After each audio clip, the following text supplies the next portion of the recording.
नमस्कार मेरे शेर और शेरनियों, आप सभी का स्वागत है उत्प्रेक्षा क्लासेज में। आज की वीडियो में हम क्लास 10th ज्योग्राफी के सबसे फर्स्ट चैप्टर हमारा भारत संसाधन एवं उपयोग, इसके फुल चैप्टर का हमारा बुक है, इसको लाइन बाय लाइन एक्सप्लेनेशन करने वाले हैं। तो आप सभी इस वीडियो को शुरू से लेकर लास्ट तक देखिए और इस वीडियो को अपने सभी दोस्तों के साथ जरूर एक बार शेयर कर दीजिएगा। इस चैप्टर को टोटल 5 भागों में बांटा गया है। क दूसरा भाग हमारा यहाँ पर ख के रूप में बांटा गया, तीसरा ग, चौथा हमारा देखेंगे घ, पांचवा अंग। तो देखेंगे पहले हम इस संसाधन को पढ़ेंगे, फिर आगे वाला जो चैप्टर हमारा हो जाएगा, नहीं हमारा चैप्टर एक ही रहेगा लेकिन उसका क हो जाएगा प्राकृतिक संसाधन। तो उसको हम नेक्स्ट वीडियो में देखेंगे। तो देखिए आप सभी के फोन स्क्रीन पर होगा संसाधन का महत्व। आप अपने जीवन में अनेक वस्तुओं का उपयोग करते हैं और उपयोग में आने वाली सभी वस्तुएं संसाधन है। यहाँ पर सिंपल भाषा में समझे, अगर आपके बोर्ड एग्जाम में संसाधन पूछ लिया जाए, संसाधन किसे कहते हैं या संसाधन क्या है या संसाधन से क्या तात्पर्य है। संसाधन वे सभी वस्तुएं हैं जो मानव के जीवन में जो भी वस्तु उपयोग में आते हैं, इसको हम संसाधन बोलते हैं। तो सेम ऐसा ही लिखा गया, उपयोग में आने वाले सभी वस्तुओं को हम सभी संसाधन बोलते हैं। तो हम सभी जो भी चीज का यूज करते हैं, जैसे हम सभी पढ़ने के लिए फोन का यूज करते हैं, बुक का यूज करते हैं, पढ़ने के लिए लिखने के लिए पेन का यूज करते हैं, कॉपी का यूज करते हैं, ये सभी हमारे मानव वस्तु आवश्यकता को पूर्ति कर रहा है, यही सब हमारा संसाधन कहलाता है। तो दुनिया की जो भी वस्तुएं हैं जो किसी न किसी रूप में मानव को काम आता है, ये सभी हमारा संसाधन कहलाता है। आगे देखिए, यहाँ पर संसाधन भौतिक और जैविक दोनों हो सकते हैं। देखेंगे तो संसाधन यहाँ पर देखेंगे तो दो प्रकार के हो सकते हैं, भौतिक के रूप में भी हो सकता है और जैविक रूप में भी हो सकता है। तो आगे हम समझेंगे भौतिक क्या है, जैविक क्या है। तो जहाँ तक एक और भूमि देखेंगे, मृदा, जल, खनिज, भौतिक पदार्थ मानवीय आकांक्षाओं की पूर्ति में सहायक होकर संसाधन बन जाते हैं। तो पहली तरफ देखेंगे हमारा जो भौतिक होता है, भौतिक संसाधन के अंतर्गत क्या आएगा, तो हमारा भूमि हो जाता है। भूमि का देखेंगे यूज, तो हम सभी खेती के लिए यूज करते हैं, घर बनाने के लिए भूमि का यूज करते हैं। मृदा हो गया। जल का देखेंगे तो बहुत ज़्यादा यूजेज होता है। आगे हमारा जो खनिज है, खनिज बहुत सारे होते हैं, हमारा जो पेट्रोलियम हो जाता है, बहुत तरह के खनिज होते हैं, आगे हम पढ़ेंगे। तो ये सभी हमारा भौतिक हो जाता है खनिज, जो कि मानवीय आवश्यकताओं को पूर्ति करता है। तो ये हमारा भौतिक खनिज हो जाता है, भौतिक संसाधन हो जाता है। वहीं दूसरी और देखेंगे जैविक पदार्थ यथा वनस्पति, वन्य जीव तथा जलीय जीव मानवीय जीवन को सुखमय बनाने के पीछे नहीं है। दूसरा जो हमारा होता है, एगो तो हमारा भौतिक है, दूसरा जैविक है। तो जैविक के अंतर्गत देखेंगे हम सभी जो वनस्पति होता है, वन्य जीव होता है, जलीय जीव होता है, मानवीय जीवन को ये सभी मिलकर क्या बनाते हैं, तो ये भी सुखमय बनाने के पीछे नहीं है। तो मानव के अंदर देखेंगे तो दोनों आवश्यकता होती है, भौतिक चीज की भी आवश्यकता होती है और जैविक। देखें हम देख लेंगे, जैसे एग्जाम्पल के माध्यम से वनस्पति हुआ, ये हमारा क्या होता है, जंगल होता है। इसे लकड़ी काट कर हम सभी ऐसे टेबल बनाते हैं, चेयर बनाते हैं, पलंग बनाते हैं, डोर बनाते हैं, विंडोज बनाते हैं। ये सभी हम क्या करते हैं, तो ये सभी मनुष्य की आवश्यकता को पूर्ति कर रहा है। तो ये भी हमारा देखेंगे तो जैविक पदार्थ में जो भी ये सभी यूज होता है, जैसे जलीय जीव होता है, इसका भी मानव का कहीं ना कहीं यूज होता है। वन्य जीव जो भी होता है, इसका भी मानव का कहीं ना कहीं यूजेज होता है। तो ये सभी हमारा क्या हो जाता है, संसाधन होता है। आई होप यहाँ तक बहुत ही अच्छे से समझ चुके हैं। इससे आगे देखेंगे, उपयुक्त भौतिक एवं जैविक दोनों पदार्थ तकनीक के सहारे जीवन उपयोगी बन पाते हैं। यहाँ पर समझेंगे हमारा जो उपयुक्त जो भी भौतिक संसाधन हो चाहे जैविक संसाधन हो, इसको जब तक हम टेक्नोलॉजी का यूज नहीं करेंगे, टेक्नोलॉजी यानी तकनीक का जब तक हम यूजेज नहीं करेंगे, तब तक हमारे जीवन में उपयोगी नहीं होगा। जैसे मान लीजिए हमारा जो जमीन है, इस जमीन मृदा हो गया यानी भूमि हो गया, मान लीजिए इस पर हम कोई भी चीज़ का खेती कर रहे हैं, चाहे गेहूँ यहाँ पर उपजा रहे हैं, चाहे हमारा चावल, तो इसे तकनीक के माध्यम से यहाँ पर क्या करते हैं, चावल निकालते हैं वहाँ से। तो ये सभी हमारा क्या हो जाता है, जब तक तकनीक का सहारा, टेक्नोलॉजी का सहारा नहीं लेंगे, तब तक हमारा इसका कोई यूजेस ही नहीं होगा। दूसरा देख लीजिए, जैविक के अंदर हमारा लकड़ी हो जाता है। जैसे लकड़ी देखेंगे तो क्या हो जाता है, लकड़ी को पहले हमारा उसको अच्छे से बनाना पड़ता है, तब हमारा यहाँ से चेयर निकल के आता है, पलंग निकल के आता है, टेबल बनता है। तो ये सभी यहाँ पर क्या हो जाता है, तकनीक का उपयोग होता है। इसी कारण मानव के जीवन के लिए उपयोगी हो जाता है। आदि काल से ही अरण्य में वनस्पति एवं वन्य जीव उपलब्ध थे और बहुत समय आदि काल यानी बहुत पुराने काल से ही देखेंगे तो वनस्पति एवं वन्य जीव उपलब्ध है। आगे देखेंगे, जलाशय एवं सागरों जलीय जीव लाखों वर्ष पूर्व के विचार करते रहे हैं। सदियों से ही कोयला, पेट्रोलियम एवं अन्य खनिज पदार्थ गर्भ में पड़ा हुआ है और बहुत पुराने समय से, लाखों वर्ष से बोल सकते हैं। यहाँ पर जलाशय हो गया, समुद्र हो गया, सागर, ये सभी लाखों वर्ष से पहले से ही है। बाकी देखेंगे तो कोयला भी जो है बहुत सदियों पहले से ही है, पेट्रोलियम भी हो जाता है, जो भी ये सभी जो है पृथ्वी जो है गर्भ में पड़ा हुआ है आगे। किंतु उस समय आदि मानव में जो है तकनीक यानी ज्ञान का अभाव था। बाकी पहले से तो था, बहुत सारे लाखों वर्ष करोड़ों साल से तो पहले ये सभी चीज़ है, लेकिन जो पहले के जो आदिम आदिम मानव जो थे, पहले के लोग के जो मानव थे, इस सभी के पास जो बोल सकते हैं तकनीक नहीं था, टेक्नोलॉजी नहीं था, ज्ञान नहीं था। इसके कारण जो है हम लोग के पास यहाँ पर क्या था, इन सभी के पास अभाव था। धीरे धीरे जनसंख्या एवं आवश्यकता की वृद्धि होती गई। इस वृद्धि ने मानव को ज्ञान अर्जन की दर से त्वरित वृद्धि कर लिया, और धीरे धीरे देखेंगे तो मानव की जनसंख्या बढ़ते गया, और जो यहाँ पर देखेंगे तो आवश्यकता भी बढ़ते गया, और धीरे धीरे देखेंगे तो मनुष्य के अंदर जो है त्वरित ध्वनि यानी सभी उत्पन्न होने लगा। तो धीरे धीरे जो हमारा संसाधन की आवश्यकता ज़्यादा होने लगा, और यहाँ पर टेक्नोलॉजी का यूज होने लगा। आदि मानव तकनीक को पाकर पानी बन गया, और पर्यावरण में उपलब्ध पदार्थ जनिक्रिय तकनीक के सहारे जीवन को सुखमय बनाने में सक्षम हो पाया। जब पर्यावरण मानव द्वारा जनप्रिय तकनीक का उपयोग होता है तब सभ्यता विकसित होती है, अतः मानवीय जीवन निर्वाह और तैर तरीके सांस्कृतिक संसाधन स्थिति को प्राप्त कर लेते हैं। तो ये सभी आप सभी जो है संसाधन के बारे में इतना चीज़ जान गए, तो यहाँ पर जो भी क्वेश्चन बनेंगे तो आप सभी से बन जाना चाहिए। आगे देखते हैं, यहाँ पर बहुत ही इंपॉर्टेंट पॉइंट है और ऑब्जेक्टिव में भी पूछ लेता है। वस्तुतः संसाधन का अर्थ बहुत ही व्यापक है। यहाँ देखेंगे तो प्रसिद्ध भूगोल वेदा हम बोल सकते हैं, जिम्मरमैन का कथन है, यानी उनका कहना है संसाधन होते नहीं है बल्कि बनते हैं। आपके बोर्ड एग्जाम में यहाँ से ऑब्जेक्टिव भी पूछा जाता है, जिम्मरमैन का क्या कथन है, तो आप सभी याद रखिएगा। बोले हैं संसाधन होते नहीं है बल्कि बनते हैं, ऐसा भी क्वेश्चन आएगा। संसाधन होते नहीं है बल्कि बनते हैं, किसका कथन है, किसने कहा था, तो आप सभी याद रखिएगा जिम्मरमैन। आगे देखेंगे वर्तमान परिवेश में सेवा भी संसाधन माना जाता है।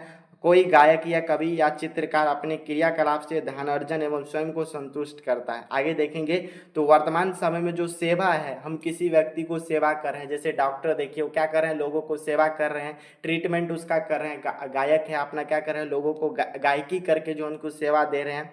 टीचर है क्या कर रहे हैं, उनको पढ़ा कर जो है क्या कर रहे हैं, तो उनको सेवा दे रहे हैं। तो ये सभी सेवा भी जो हमारा किसके अंतर्गत आता है, तो संसाधन के अंतर्गत आता है। इसी से जो लोग क्या करते हैं, धन अर्जन करते हैं, यानी इसी से जो है पैसा भी कमाते हैं। तो ये सभी हमारा क्या है, संसाधन होते हैं। कवि का कविता रचना, चित्रकार की चित्रकारी, गायक की गायकी भी जो है संसाधन है। ये सभी आप सभी को तो पता है। कवि जो है वो तो क्या करते हैं, कविता की रचना करते हैं, इससे भी जो है क्या है, तो ये हमारा संसाधन होता है। लोगों के पास जो अच्छी जो है नॉलेज पहुँच पाता है। चित्रकार जो है चित्रकारी करता है, इससे जो है लोगों को क्या होता है, तो सहूलियत होता है, ये भी हमारा संसाधन होगा। गायक गायकी करता है, ये भी हमारा संसाधन के अंतर्गत आता है। सच तो यह है कि मानव स्वयं भी संसाधन है, क्योंकि इनके पास ज्ञान तकनीक होता है जिसके सहारा वह किसी भी वस्तु को उपयोगी बना सकता है। और यहाँ पर बताया गया संसाधन जो है, मानव जो है स्वयं जो है एक संसाधन है। एग्जाम में ऑब्जेक्टिव आएगा तो आप सभी जरूर याद रखेंगे, क्योंकि देखेंगे इसके पास जो ज्ञान है, तकनीक है, इसके सहारा जो है कोई भी वस्तु को जो है अपनी उपयोगी आवश्यकता जो है उनको उपयोगी में बनाते हैं। अतः यह धारणा भ्रामक है कि संसाधन एक प्राकृतिक उपहार है। यहाँ पर ये जो धारणा है बिल्कुल गलत हो जाता है। संसाधन जो है एक प्राकृतिक उपहार है। आगे देखेंगे संसाधन किसी भी देश का आर्थिक सामाजिक जो है मेरुदंड होता है। संसाधन विपन्न राष्ट्र अंतर्राष्ट्रीय दौर में पिछड़ जाते हैं, और यहाँ पर यह भी समझना है संसाधन जो है किसी भी देश का जो है क्या होता है, तो सामाजिक जो है मेरुदंड होता है। यहाँ पर आर्थिक का जो है सामाजिक मेरुदंड हो जाता है। ऑब्जेक्टिव याद रखेंगे। संसाधन जो है विपन्न राष्ट्र जो है अंतर्राष्ट्रीय दौर में पिछड़ जाता है। जिस राज्य में देखेंगे, जिस देश में देखेंगे यहाँ पर संसाधन की कमी होता है, तो वो राज्य क्या हो जाता है, वो देश पीछे हो जाता है। इसका मतलब है कि प्राकृतिक संसाधन को संपन्न राष्ट्र ही विकास करते हैं। और यहाँ इसका मतलब क्या, और यहाँ पर भ्रम बन गया है कि इसका मतलब यही है कि जब तक जिस देश या जिस राष्ट्र में प्राकृतिक संसाधन रहेंगे तभी जो है राष्ट्र विकसित हो पाएगा। यहाँ एग्जाम्पल के माध्यम से समझिए, जापान एक ऐसा देश है जो प्राकृतिक संसाधन में अत्यंत विपन्न है, किंतु इनके मानव संसाधन तकनीक दृष्टि से इतने सबल है कि जो है यह देश उपलब्ध सभी पदार्थों में विवेकपूर्ण उपयोग कर विकसित देशों की श्रेणी में खड़ा है। और यहाँ पर भ्रम है कि जिस देश या राज्य के पास प्राकृतिक संसाधन है तभी जो है वह देश विकसित पर रहेगा, यहाँ पर यह बात जो है बिल्कुल गलत हो जाता है। यहाँ पर एग्जाम्पल के माध्यम से बताया गया है, जापान एक ऐसा देश है जिसके पास देखेंगे तो कोई भी प्राकृतिक संसाधन नहीं है, फिर भी जो उन्होंने क्या किया, मानव संसाधन यानी अपनी तकनीक के सहारे जो है सबल है, और पूरे देश में जो देखेंगे तो जो है विकसित श्रेणी में ये खड़े हैं। अतः किसी देश विकास में भौतिक एवं जैविक संसाधन के साथ साथ मानव संसाधन भी बहुत भूमिका निभाती है। और यहाँ पर यह भी समझना है किसी भी देश हो चाहे राज्य हो, वहाँ पर जो है भौतिक संसाधन चाहे जैविक संसाधन दोनों साथ साथ ही जो है मानव संसाधन का भी जो है बहुत बड़ी भूमिका होती है। मान लीजिए भौतिक संसाधन है, जैविक संसाधन भी है, लेकिन जो उसका जो है जिस जगह यूज होना चाहिए मानव का, अगर वहाँ पर यूजेज नहीं करेंगे, टेक्नोलॉजी का यूज नहीं करेंगे, तो संसाधन जो ऐसा का वैसे ही पड़ा रह जाएगा। जैसे पुराने समय में जो आदि काल में जैसे ऐसे ही स्थिति था, तो ऐसी स्थिति हो जाएगा। तो इसीलिए जो है मानव संसाधन भी की जो है बहुत बड़ी भूमिका होती है संसाधन को बनाने में। विविध संसाधन के माध्यम से मानव नियंत्रण की स्थिति में रहता है, जो पर्यावरण में उपलब्ध पदार्थ, प्रौद्योगिकी, तकनीक एवं संस्थाओं के बीच अंतर संबंध स्थापित कर, जिसके कारण जो पर्यावरण के पदार्थ उपयोगी बन जाते हैं। तो यहाँ पर ये बताया जा रहा है, चित्र देख सकते हैं, ये चित्र जो है बहुत ज़्यादा इंपॉर्टेंट है। ये देख सकते हैं हमारा बीच में जो है मनुष्य है, उसके साथ देखेंगे तो यहाँ पर ये हमारा प्राकृतिक संसाधन, यानी इसके अंदर कोई भी आता है जिसके सहारा देखेंगे तो जिसके तकनीक या तकनीक प्रौद्योगिकी की सहायता से जो कोई भी चीज़ का निर्माण होता है, उसके बाद जो एक संस्था बन जाती है। तो एग्जाम्पल के माध्यम से आप सभी इसको समझ सकते हैं। आगे यहाँ पर देखने वाला है संसाधन के वर्गीकरण। तो संसाधन के वर्गीकरण निम्नलिखित आधार पर है। पहले देख लीजिए यहाँ पर उत्पत्ति के आधार पर जैव और अजैव है। दूसरा देखिए देखें उपयोगिता के आधार पर देखेंगे तो नवीकरणीय और अनवीकरणीय। और आगे देखेंगे तो स्वामित्व के आधार पर जो है व्यक्तिगत, समुदाय और राष्ट्रीय और जो है अंतर्राष्ट्रीय संसाधन। आगे यहाँ पर देखिए डी नंबर, विकास की स्थिति में आधार पर जो है सांव्य, विकसित, भंडारण और संचित, ये सभी हमारा क्या है तो संसाधन के प्रकार है। तो यहाँ पर एक देख सकते हैं फिगर, बहुत ज़्यादा महत्वपूर्ण फिगर ये देख सकते हैं। हमारा संसाधन है, संसाधन का दो प्रकार, हमारा भौतिक है, दूसरा मानवीय संसाधन है। प्राकृतिक के अंतर्गत देखेंगे तो नवीकरणीय संसाधन और नवीकरणीय। वही मानवीय संसाधन के अंतर्गत देखेंगे तो संरचना एवं संस्थाएं, और दूसरी देखेंगे मात्रा एवं गुणवत्ता। नवीकरणीय संसाधन में देखेंगे जो कि प्राकृतिक संसाधन के अंतर्गत आते हैं, तो इसके जो है दो प्रकार है, सतत अथवा प्रवाह बोल सकते हैं, जैसे हमारा पवन हो गया, जल हो गया। दूसरा देखेंगे तो जैव है, और जैव का देखिएगा तो दो प्रकार है, प्राकृतिक वनस्पति और एगो वन्य जीव। दूसरा अनवीकरणीय जो संसाधन, इसका भी दो प्रकार है, पुनः चक्रीय, जैसे देख लीजिए धातु जो है पुनः चक्रीय संसाधन है, और चक्रीय संसाधन के अंदर देख लीजिए जैसे हमारा जीवाश्म ईंधन। तो ये सभी जो है फिगर आउट आप सभी समझ सकते हैं संसाधन का वर्गीकरण किस प्रकार में किया गया। संसाधन के जो है टाइप ऑफ रिसोर्सेज को देखने वाले हैं, यानी कि प्रकार। तो सबसे पहले देखिए उत्पत्ति के आधार पर संसाधन जो है दो प्रकार के होते हैं। पहला हमारा देख सकते हैं जैव संसाधन, दूसरा देखेंगे तो अजैव संसाधन। देख लीजिए ये जो है पॉइंट काफी ज्यादा महत्वपूर्ण है, आपके एग्जाम में पूछा जा सकता है। जैव संसाधन क्या है, किसे कहते हैं, या अजैव संसाधन क्या है, किसे कहते हैं। नया क्वेश्चन बिल्कुल बनने की पूरी संभावना है, क्योंकि देखेंगे पुराने सभी क्वेश्चन जो पूछ लिया गया आप सभी के एग्जाम में। तो इसीलिए जो भी लाइन है, कंसेप्ट है, उसको अच्छे से समझना है, आपके एग्जाम में कहीं से भी क्वेश्चन आ सकता है। तो देख सकते हैं यहाँ पर जैव संसाधन की क्या परिभाषा है। तो ऐसी संसाधन की प्राप्ति जैव मंडल में होती है। इनमें देखेंगे तो सभी लक्षण मौजूद होते हैं, जैसे मनुष्य देखेंगे, वनस्पति देखेंगे, मत्स्य देखेंगे, पशुधन देखेंगे, व अन्य प्राणी समुदाय देखेंगे। तो ये सभी हमारा जैव संसाधन के अंतर्गत आते हैं। तो याद रखिएगा इसकी परिभाषा, ऐसे संसाधन की प्राप्ति जो जैव मंडल से होती है, हमारा क्या हो जाएगा तो जैव संसाधन कहलाती है। एग्जाम्पल में देख सकते हैं मनुष्य हो गया, वनस्पति हो गया, आप सभी यहाँ पे लिख सकते हैं। दूसरा देखेंगे अजैव संसाधन, तो निर्मित वस्तुओं के समूह को अजैव संसाधन बोलते हैं। जैसे देख लीजिए हमारा चट्टान, धातु एवं खनिज, यानी जो अजैव संसाधन के अंतर्गत क्या याद रखना है, तो जो भी निर्जीव वस्तुओं के समूह, निर्जीव वस्तु आप सभी सजीव निर्जीव आप सभी को पता होगा, पिछली कक्षाएं में पढ़े होंगे। देख लीजिए सजीव जिसमें जान हो और निर्जीव जिसमें जान नहीं हो। तो निर्जीव वस्तुओं के समूह को क्या बोलते हैं तो अजैव संसाधन। जैसे देख लीजिए चट्टान, धातु, खनिज, ये सभी क्या हो जाएगा तो अजैव संसाधन है। पर आप सभी पहला समझ सकें उत्पत्ति के आधार पर संसाधन दो प्रकार के होते हैं। आगे हम यहाँ पर देखने वाले हैं उपयोगिता के आधार पर संसाधन दो वर्ग है, इसका भी दो वर्ग है। पहला देख लीजिए नवीकरणीय, दूसरा देखेंगे तो अनवीकरणीय। तो देखेंगे नवीकरणीय संसाधन क्या है, तो वैसा संसाधन जिसका भौतिक, रासायनिक या यांत्रिक प्रक्रिया द्वारा नवीकृत या पुनः प्राप्त किए जाते हैं। जैसे देख लीजिए सौर ऊर्जा है, पवन ऊर्जा है, जल विद्युत है, वन एवं वन्य प्रणाली है। इसे हम सतत या प्रवाह एवं जैव संस्था वर्गीकृत किया जाता है। तो यहाँ पर देख सकते हैं नवीकरणीय संसाधन क्या होता है, वो ऐसा संसाधन जिसे भौतिकी, रासायनिक, यांत्रिक प्रक्रिया द्वारा जो नवीकृत यानी जो पुनः प्राप्त किया जा सकता है, इसको क्या बोलते हैं तो नवीकरणीय संसाधन। सिंपल भाषा में याद रखिए, जैसे सौर ऊर्जा है, अगर सौर ऊर्जा खत्म हुआ तो फिर से उसको हम सौर ऊर्जा बना सकते हैं। जैसे पवन ऊर्जा हुआ, पवन ऊर्जा खत्म हुआ तो फिर से जो चक्की को करेंगे तो हमारा पवन ऊर्जा फिर से प्राप्त होगा। जल देखेंगे तो जल खत्म हुआ तो फिर से हमारा हो जाएगा। विद्युत देखेंगे तो हमारा ये भी हो जाएगा। ये सभी हमारा क्या हो जाएगा तो नवीकरणीय संसाधन। दूसरा देखिए और नवीकरणीय संसाधन, ऐसी संसाधन जिसका विकास लंबी अवधियों में जटिल प्रक्रिया द्वारा होती है।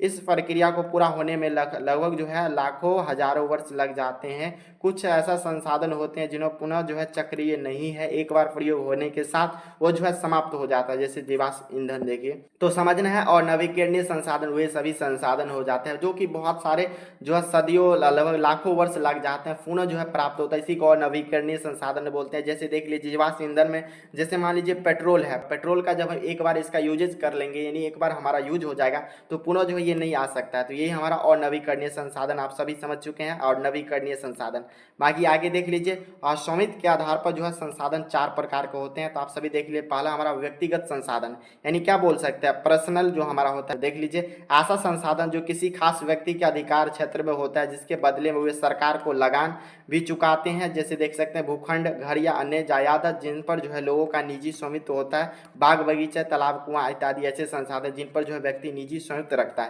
यानी बोल सकते हैं ऐसा संसाधन जो व्यक्ति जो है निजी में रखता है, इसी को हम व्यक्तिगत संसाधन बोल सकते हैं। जैसे देख लीजिए वो जो है बदले में सरकार को टैक्स देते हैं, जैसे जमीन है तो उसके बदले में जो है लगान देते, टैक्स देते हैं। तो जो भी अन्य जायदाद है ये सभी हमारा क्या हो जाता है, व्यक्तिगत संसाधन हो जाते हैं। बगीचा हो गया, तालाब हो गया, मान लीजिए आपके एग्जाम में नया क्वेश्चन उनको बनाने का होगा तो कैसे क्वेश्चन आएगा, भूखंड जो है किस प्रकार की संसाधन है, तो आप सभी देख लीजिए व्यक्तिगत संसाधन। तो ऐसे आप सभी के बोर्ड एग्जाम में ऐसे ही क्वेश्चन आता है बहुत ही अंदर से। तो दूसरा देख लीजिए हमारा सामुदायिक संसाधन क्या होता है, ऐसे संसाधन किसी खास समुदाय में अधिपय में होता है जिसका उपयोग समूह के लिए सुलभ होता है। गांव में चरण भूमि, शमशान, मस्जिद, मंदिर, परिसर, समुदाय भवन, तालाब आदि ये सभी हमारा क्या है, सामुदायिक संसाधन। सिंपल ऐसे समझना है, ऐसे संसाधन जिसका उपयोग जो है समूह के यानी समुदाय के सभी लोग मिलकर कर सकते हैं, इसी को समुदाय संसाधन बोलते हैं। जैसे देख लीजिए हमारा जो है गाँव के जो चरण भूमि होता है ये हमारा सभी लोग यूज करते हैं, उस गाँव में जो भी होता है। शमशान जो हमारा होता है यहाँ पर जो मर जाता है लोगों को जो जलाया जाता है, ये हमारा जो है सभी लोग वहाँ पर यूज करते हैं। मस्जिद हो गया, मस्जिद में क्या होता है उस जगह के सभी लोग आते हैं। मंदिर में भी सेम वही है। आगे देख लीजिए प्रकार के सार्वजनिक जो भी हमारा पार्क है वहाँ पर क्या होता है, तो सभी लोग समुदाय के जो भी लोग हैं सभी आ सकते हैं। पिकनिक स्थल हो गया, खेल मैदान हो गया, मंदिर हो गया, मस्जिद हो गया, गुरुद्वार हो गया, गिरजाघर हो गया, सभी हमारा क्या है, तो सामुदायिक संसाधन, यहाँ पर सभी लोग आ सकते हैं। तो आप सभी सामुदायिक संसाधन समझ चुके हैं। राष्ट्रीय संसाधन क्या होता है, तो कानूनी तौर पर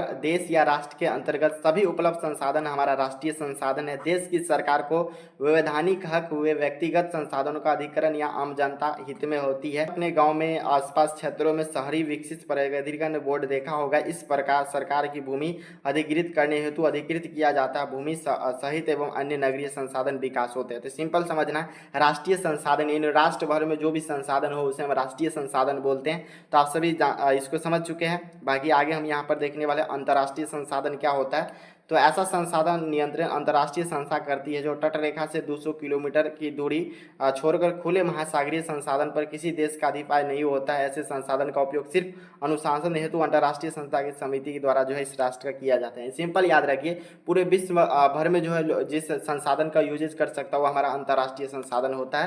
ग्रीन वाला पॉइंट है, इसको याद रखिएगा। किसी देश की तटरेखा 200 किलोमीटर दूरी तक जो क्षेत्र का अपवार्जक आर्थिक क्षेत्र के नाम से जाना जाता है। आपके बोर्ड एग्जाम में ये ऑब्जेक्टिव बना हुआ है, तो याद रखिए। तो आप सभी समझ चुके हैं। आगे जो हमारा देखेंगे विकास के स्तर पर संसाधन को 4 भागों में वर्गीकृत किया गया। पहला देखिए संभावी संसाधन क्या होता है, तो ऐसे संसाधन जो किसी क्षेत्र विशेष मौजूद होते हैं जिसके उपयोग में लाए जाने वाले संभावना रहती है, इनका उपयोग अभी तक नहीं किया गया। जैसे देख लीजिए हिमालय क्षेत्र का खनिज जिसका खनन अधिक गहराई में होने के कारण दुर्गम एवं महंगा है। यहाँ पर क्या संभावित संसाधन ऐसा संसाधन हो जाता है जो किसी क्षेत्र विशेष में मौजूद रहता है जिसका उपयोग जो है जिसे उपयोग में लाए जाने की संभावना रहती है, पर इसका उपयोग जो है अभी तक नहीं किया गया। जैसे देख लीजिए हमारा क्या हो जाएगा, हिमालय का जो खनिज का जो क्षेत्र है इसका देख रहे हैं, इसका इतनी खनन गहराई है इसलिए इसका उपयोग अभी तक नहीं हो पाया।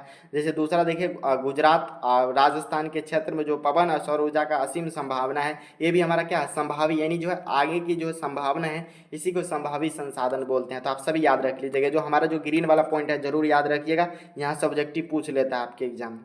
आगे देखने वाले हैं विकसित संसाधन क्या होते हैं। ऐसे संसाधन जिसका जो है संरक्षण और उपरांत उपयोग हेतु मात्रा एवं गुणवत्ता का निर्धारण हो चुका है। पूर्व में भी यह जो है बताया जा चुका है कि संसाधन का विकास तकनीक और उनकी जो है सहायता पर निर्भर करती है। तो आगे हमारा भंडारण संसाधन है। ऐसा संसाधन पर्यावरण में उपलब्ध होते हैं तथा मानवीय आवश्यकता की पूर्ति में सक्षम है। उपयोग हेतु उपयुक्त प्रौद्योगिकी के अभाव में इन्हें केवल जो है भंडारित संसाधन के रूप में देखा गया है।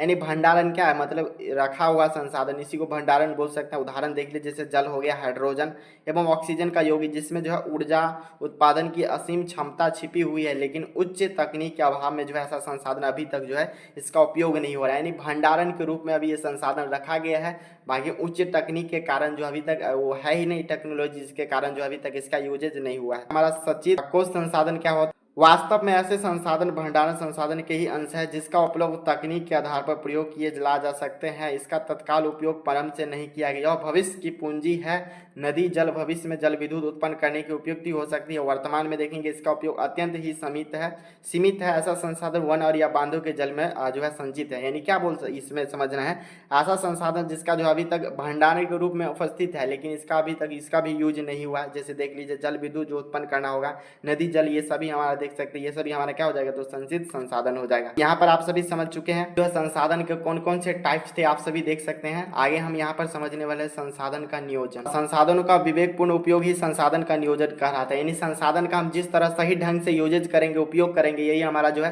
संसाधन का नियोजन कहलाता है। जिस तरह उसका हम रख रखाव रखेंगे, सिंपल ऐसे समझना है। वर्तमान परिवेश में संसाधन का विवेकपूर्ण उपयोग हमारे सामने चुनौती बनकर खड़ा है। संसाधन के विवेकपूर्ण दोहन हेतु जो है सर्वमान्य रणनीति तैयार करना जो है संसाधन नियोजन तथा इसकी जो है प्राथमिकता है। आगे देखेंगे, संसाधन नियोजन किसी भी राष्ट्र के विकास के लिए आवश्यक है। भारत जैसे देश के लिए यह जो अभिप्राय है, जहां संसाधन की उपलब्धता में अधिकतर विविधता के साथ साथ संघनन जनसंख्या व्यक्त है। यहाँ कई ऐसे प्रदेश है जो संसाधन संपन्न है। यहाँ पर समझेंगे तो संसाधन क्या है, जैसे भारत जैसे देश में एग्जाम्पल के माध्यम से समझाया, किसी किसी राज्य में जो है संसाधन बहुत अधिक मात्रा में और किसी किसी राज्य में है ही नहीं। तो कुछ ऐसे इस भी प्रदेश है जहाँ संसाधन की दृष्टि से काफ़ी विपन्न है, यानी बहुत कम है। कुछ ऐसे भी प्रदेश जहाँ पर जो एक ही प्रकार के संसाधन का जो है प्रचुर भंडारण है, यानी एक ही प्रकार के जो संसाधन है बहुत ज़्यादा अधिक मात्रा में है। अन्य दूसरे संसाधन वे गरीब है, जैसे देख लीजिए यहाँ पर झारखंड हो गया, मध्य प्रदेश हो गया, आगे छत्तीसगढ़ है और आदि ऐसे प्रदेश है जहाँ खनिज एवं कोयला का प्रचुर भंडार है। उस प्रकार बिहार में जो है देखेंगे तो चूना पत्थर एवं पाइराइट जैसे खनिज धनी है। और बिहार में पूछा जाएगा कौन सा खनिज अधिक मात्रा में है, तो देख लीजिए चूना पत्थर, दूसरा जो पाइराइट खनिज है ये हमारा बिहार में जो है धनी है। अरुणाचल प्रदेश में देखेंगे तो जल संसाधन का जो है प्रचुर मात्रा में उपलब्ध है, परंतु जो है कतिपय कारणों से उनकी विकास नहीं हो पाया है। और देखेंगे तो हिमाचल प्रदेश में बोला जा रहा है जन संसाधन जो है जल संसाधन, इसका जो है बहुत ज़्यादा जल संसाधन यहाँ पर है। देखेंगे राजस्थान में जो है सौर ऊर्जा के साथ साथ पवन ऊर्जा की प्रचुरता है। और दूसरे राज्य जैसे देखेंगे तो राजस्थान में जो है यहाँ पर क्या है, सौर ऊर्जा के साथ साथ जो है पवन ऊर्जा भी बहुत अधिक है। आगे देखेंगे, परंतु यह राज्य जल संसाधन की दृष्टि से अति निर्धन है। यानी राजस्थान में ये बताया जा रहा है यहाँ पर जो है जल संसाधन, इतना जल का जो है वहाँ पर कमी रहता है, जिसके कारण जो है अति क्या है, तो निर्धनीय है।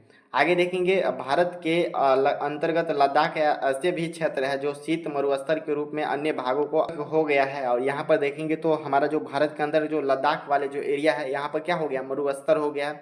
आगे लेकिन यह प्रदेश संस्कृति विरासत का धनी है। बाकी ये जो हमारा प्रदेश है संस्कृति विरासत के लिए क्या है, तो धनी है। यहाँ जल और महत्वपूर्ण खनिज एवं मौलिक अवसंरचनाएं बहुत ही कमी है। अंतर्राष्ट्रीय, प्रांतीय तथा अन्य स्थानीय स्तरों पर संसाधन का समायोजन एवं संतुलन के लिए संसाधन नियोजन जो है अनिवार्य हो गया। तो आप सभी यहाँ पर समझ चुके हैं। ये सभी जो देखेंगे अलग अलग राज्य में किस किस चीज़ की अधिक मात्रा है, उसका हम जब ही जो है यूज अच्छे से करेंगे, और जो हमें आवश्यकता से अधिक यूज नहीं हो उसको हमें बचा के रखना चाहिए भावी पीढ़ी के लिए। तो ये हमारा संसाधन का नियोजन कहलाएगा। इस तरह आप सभी को समझना है। आगे देख लीजिए, भारत में संसाधन नियोजन, तो संसाधन नियोजन एक जटिल प्रक्रिया है। इसके लिए जो आवश्यक क्रियाकलाप की आवश्यकता होती है, ये क्रियाकलाप संसाधन नियोजन सोपान होते हैं। इस सोपान के सहारे किसी देश के उपलब्ध संसाधन का सदुपयोग कर उस देश की उन्नति का मार्ग प्रस्तुत किया जाता है। आगे देखेंगे, संसाधन नियोजन के सोनापी को निम्न रूप में बांटकर अध्ययन किया जा सकता है। पहला देखिए क में दिया गया है, देश के विभिन्न प्रदेशों में संसाधन की पहचान कराने के लिए संरक्षण करवाना चाहिए। दूसरा देखेंगे, संरक्षण उपरांत मानचित्र तैयार करना चाहिए कि संसाधन संसाधन का गुणात्मक एवं मात्रात्मक आधार मापन का आकलन करना चाहिए।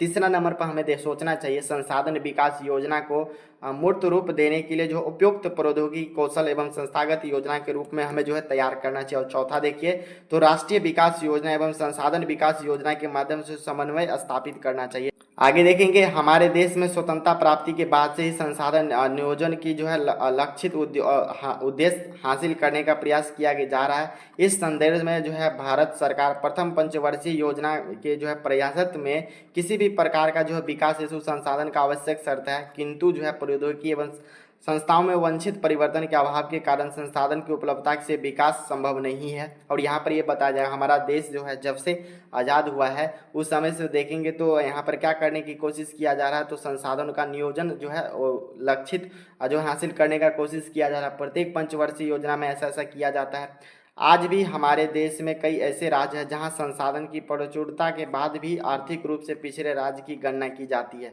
और यहाँ पर आज भी हमारे देश में जो है भारत में ऐसे राज्य है जिसके ऊपर जो है संसाधन बहुत अधिक मात्रा में है, फिर भी जो है वो क्या है पिछड़े राज्य के अंतर्गत गणना की जाती है।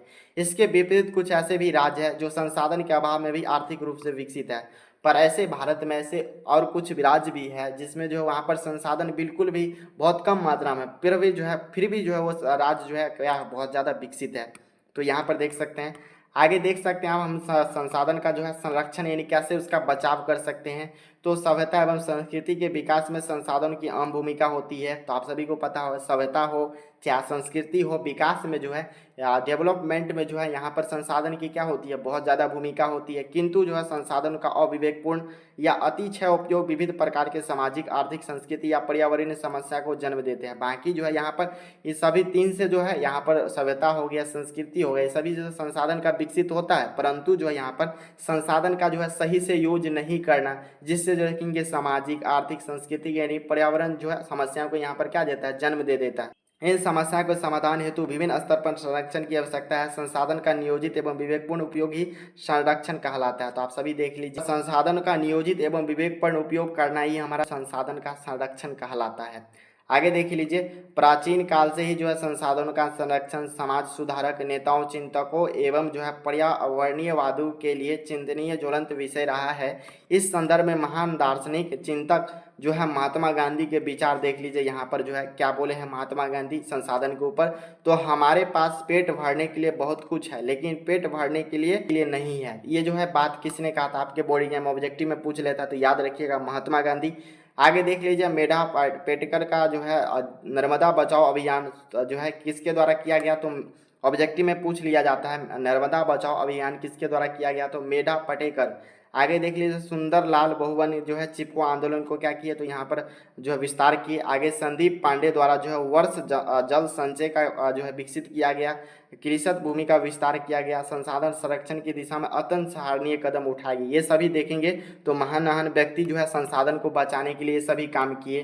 देख लीजिए नर्मदा बचाओ काम किए, चिपको आंदोलन के रूप में आया। आगे देखिए वर्षा जल संचय कर कृषि भूमि का विस्तार करना, ये सभी हमारा क्या है तो संसाधन का बचाने का काम किया गया।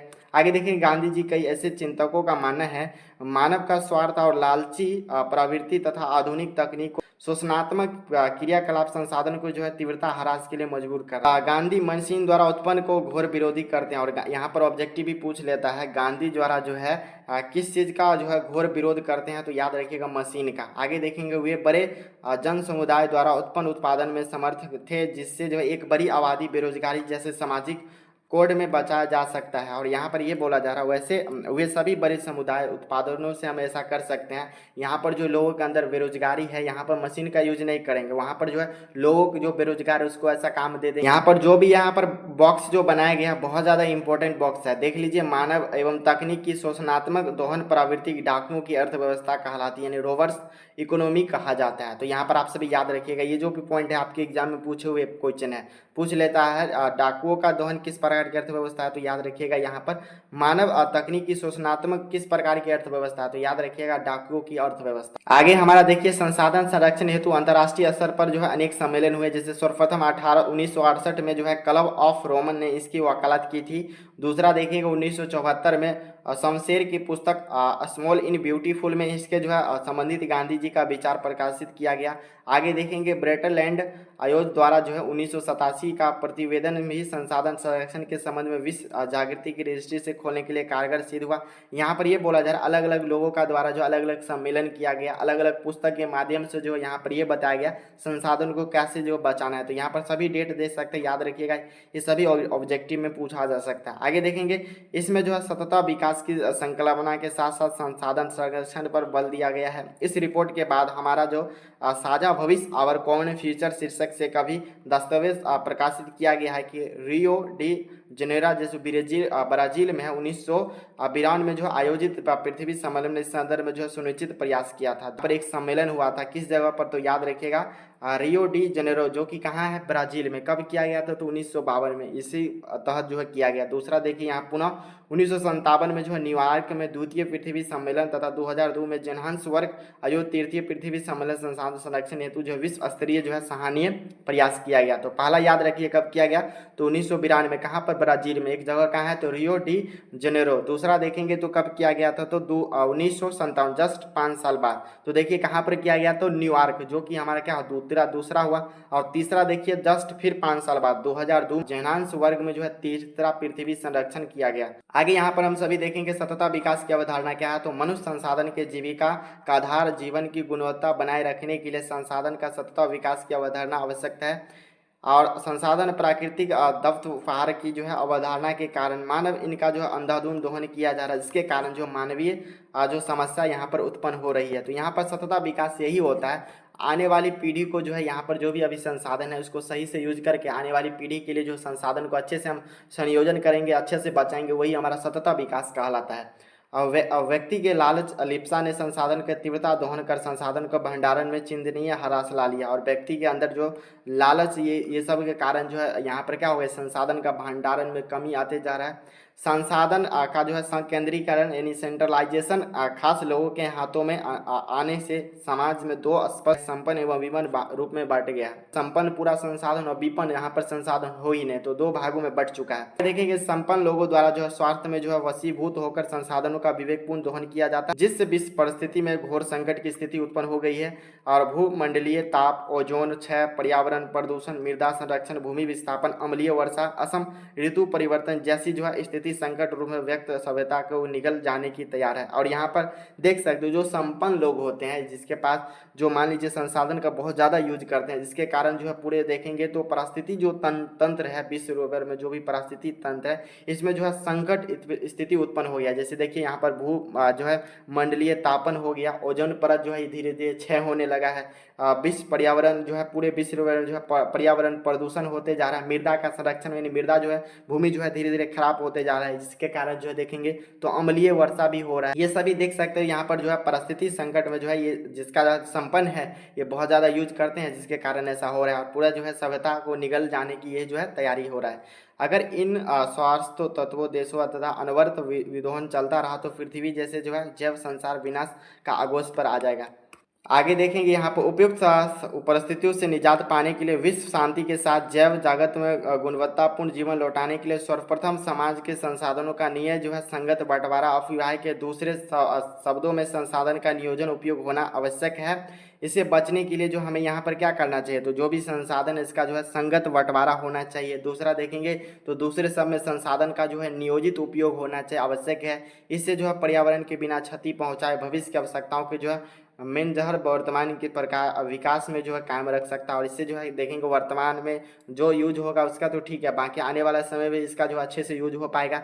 ऐसी धारणा से सतत विकास कही जाती है। और ऐसी योजना को, ऐसी अवधारणा को क्या बोलते हैं, तो सतत विकास बोलते हैं। इस वर्तमान विकास के साथ भविष्य भी जो है सुरक्षित होगा। साथ में इस जो है सतत विकास योजना के तहत जो है वर्तमान में जो सुरक्षित रहेगा, साथ में जो भविष्य में इसका भी जो है जो भी संसाधन इसका जो है क्या हो पाएगा, तो सुरक्षित रह पाएगा। तो यहाँ पर देखिए हमारा ये चैप्टर यहाँ से बहुत छोटा चैप्टर कंप्लीट हो चुका है। बाकी देख लीजिए ये जो हमारा अस्मरणीय जो तत्व दिया गया बहुत ज़्यादा इंपॉर्टेंट है, अपने से जरूर इसको एक बार पढ़िए देखिए। हाँ, यहाँ पर बताया गया है जो भी है ऑब्जेक्टिव में बहुत ज़्यादा काम आएगा।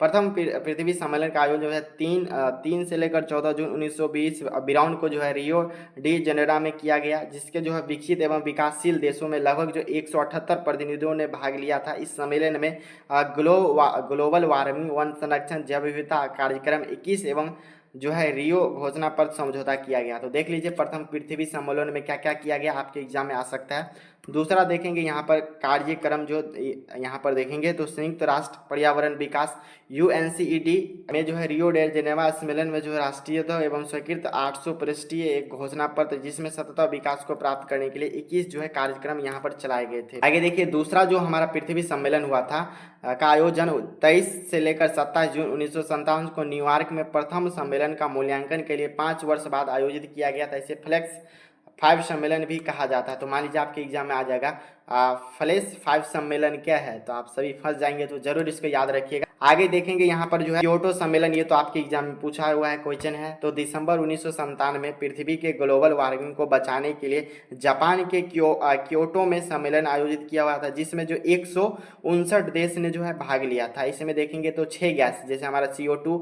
मेथेन हो गया, NO2 हो गया, HFC और जो है फ्लोरोकार्बन सल्फर जो हेक्साक्लोराइड को ग्लोबल वार्मिंग के लिए जो है जिम्मेवार माना गया। इस समय जब यहाँ पर आयोजन किया गया तो ये जो 6 गैस था इसका जो है सबसे ज़्यादा जिम्मेवार माना गया।